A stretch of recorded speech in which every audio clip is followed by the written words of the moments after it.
Maana nilikuwa nauliza sasa, hii afya ya akili, sasa sisi ndio wenyeji wa afya ya akili.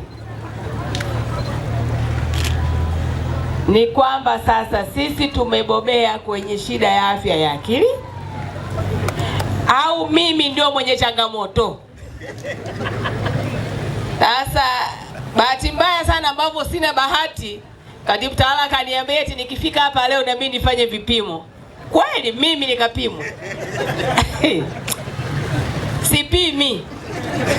Sitaki kuwapa watu lawama mimi. Sipimi. Siendi kupima.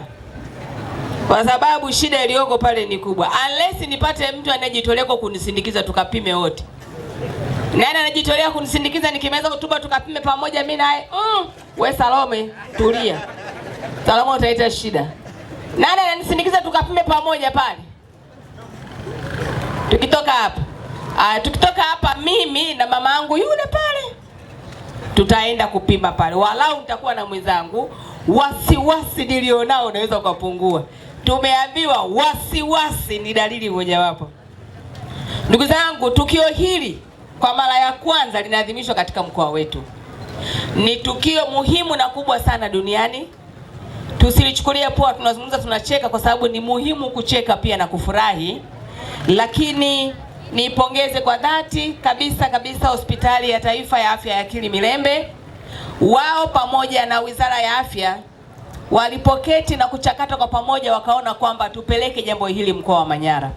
Sisi kama mkoa tumelipokea kwa mikono miwili, tunawashukuru sana, karibuni sana katika mkoa wetu. Lakini naomba nikuambie kwamba heshima hii kubwa mliotupatia ya fursa hii ya kuweza kuhosti jambo hili kubwa katika mkoa wetu imekuja wakati mwafaka. Mkoa wetu wa Manyara yawezekana ikawa pia ni sehemu mojawapo ambayo inakabiliwa kwa ukubwa sana na changamoto ya afya ya akili.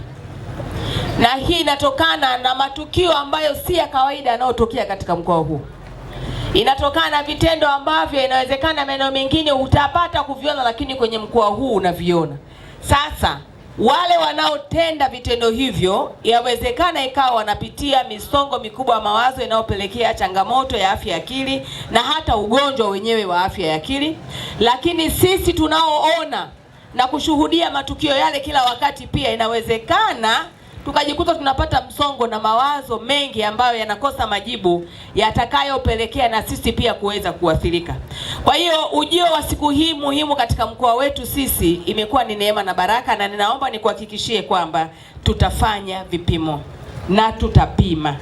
Ndugu zangu, kama ambavyo wenzangu waliotangulia kusema, wamesema kwamba kauli mbiu ambayo imetolewa na Shirika la Afya Duniani katika siku hii ya leo inasema kwamba upatikanaji wa huduma afya ya akili wakati wa majanga na dharura ni ya kuzingatia sana.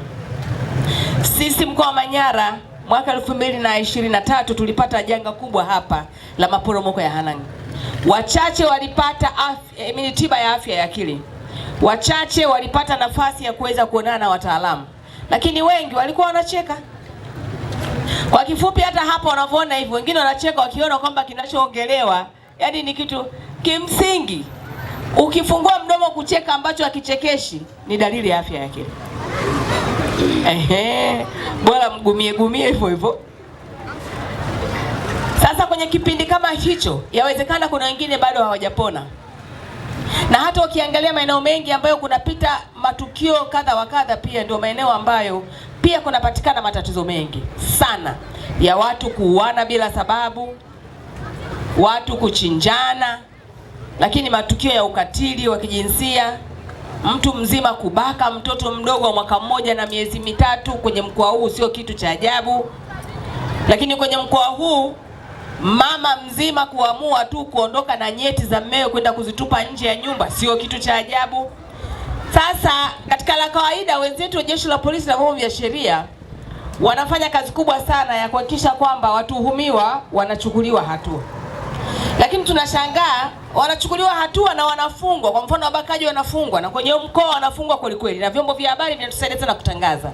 Kwa sababu kwamba hawajui, wanajua kwamba aliyeua juzi amefungwa maisha, aliyebaka juzi amefungwa miaka 30, na yeye leo anabaka, na anabaka peupe, naye anafanya peupe, maana yake ni kwamba pana tatizo lingine kubwa ambalo inahitaji kufanyiwa kazi, sio tu vyombo vya sheria peke yake.